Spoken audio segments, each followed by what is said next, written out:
Good morning friends. నేను advocate Srinivas Chauhan.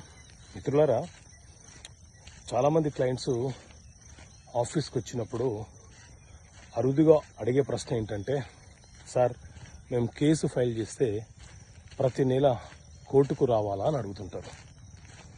So మిత్రులారా, సాధారణంగా కేసులు రెండు రకాలు: సివిల్ కేసులు, క్రిమినల్ కేసులు.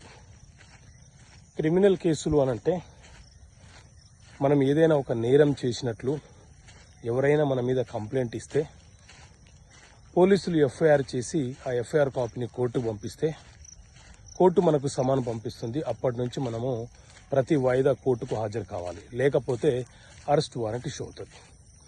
సివిల్ కేసులు అనంటే భూమికి సంబంధించిన కేసులు, డబ్బులకు సంబంధించిన కేసులు, అగ్రిమెంట్లకు సంబంధించిన కేసులు. మనకు అన్యాయం జరిగింది అని మనం